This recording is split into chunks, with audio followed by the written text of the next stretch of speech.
Hi guys, welcome to today's video. I thought we'd do a quick top 5 NES games. Bear in mind this is just my personal top 5. I'm sure people will disagree or have their own and stuff like that, but these are the 5 games that have really stood out in my time with the console over the years. A lot of fond memories of them.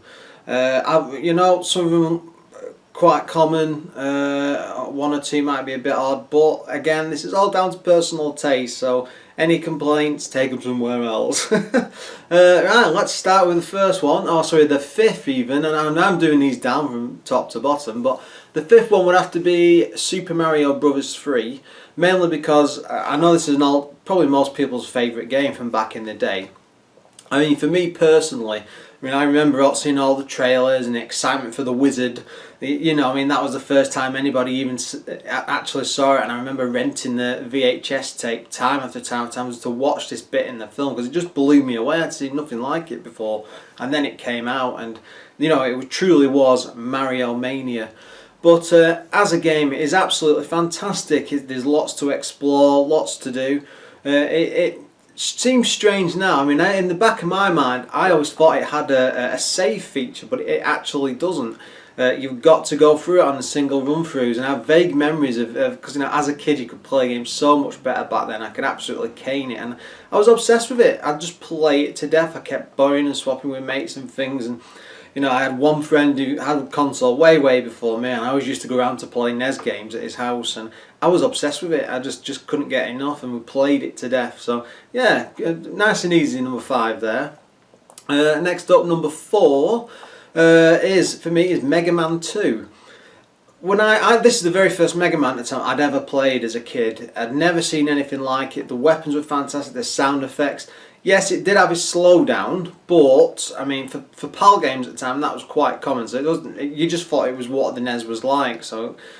But as a whole, as an experience, it was absolutely fantastic. It's so well designed, it's so great to play, it's lots of fun. The different weapons work really well. I loved how you could you had to choose which weapon to defeat which boss. So if you wanted to challenge yourself, you could go with some of the weaker weapons, or you could even just go with the standard blaster. Hours and hours of fun on that one. Again, another one I was absolutely obsessed with. Third game would be Batman the movie. I think it's just called Batman. Anyway, it's the first Sunsoft game. Oh god, that was so hard. My first ever experience with it is I'd fallen out with my friend who had the NES at the time, and I went down only about 8 or 9. Sat outside his house, and I could hear him playing Batman through the window. And I'm sorry, mate, but that was the wrong reason why I made up with you. But it was an absolutely amazing game. The music was spot on. It was really difficult. A lot difficult now because I'm older and my fingers just don't work the controllers as quick. But back then, it was an awesome challenge. It was so dark and moving. I'd never seen it. You're used to things like Mario, and that's the first Mario Bros. I think it was at the time most graphically impressive game I'd ever seen, and it was absolutely fantastic. Yeah.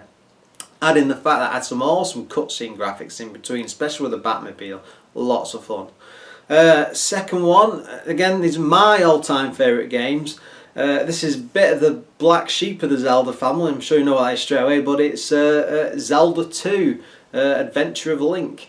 It's a bit of a funny one, but again, as a kid, you get in a situation you can only afford like one game a year at best, in between like birthdays and Christmas and all that, and I'd save up forever, and then my mate got this first. It's the same one who had the NES way before me. I ended up playing it, and we played it and played it. I was absolutely obsessed with it, and we finished. Well, but I finished it because he just wasn't as good at games as me at the time. I absolutely caned it and went from start to finish.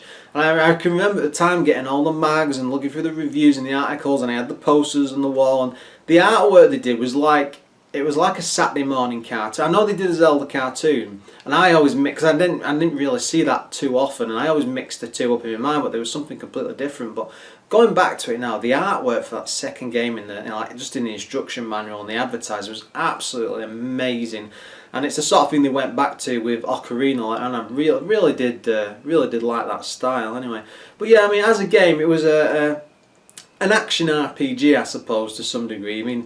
The first Zelda completed that to death. You know, again, that situation, you got it for a year, played that game to death.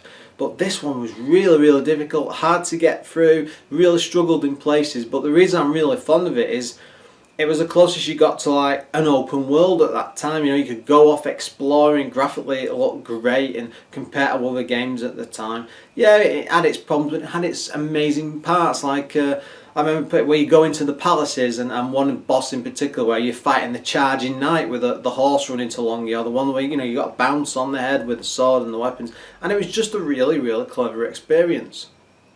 Yeah, so anyway, moving on to the my top NES game of all time. It's going to sound like a strange one, but it's Darkwing Duck. I mean, again, I didn't really get much into the cartoon as a kid. It was okay, it was on in the background. I love the theme tune, you know, did. Everybody knows that. It was absolutely amazing for the time, but the thing that drew me into it was like Mega Man, but it was just really, really cool and slick, and you had all the the level selects, which were really, really clever, how you tackle them in different ways. The difficulty was, a lot of people say it's fairly easy, but I didn't think it was at the time. I thought it was a lot more difficult than some of the Mega Man games, and I just had a lot of fun with it, and I always go back to it every few years because it's just so much fun. It looks amazing, it's got great graphics, as I said, awesome music. And yes, I mean, it's not as obsessive as something like, say, Mario 3 or Zelda, but it's just got that special... Ooh. Now, there were a couple of other games I did consider the top 5. I mean, something like the DuckTales titles, and then other games like that I was obsessed with. But yeah, that's my top 5. Yeah, by all means, comment below. I'm sure some of you are going to disagree with that, and I'm sure you've got some of your own. But yeah, let me hear them, guys. As always, please rate, comment and subscribe, and I shall see you next time.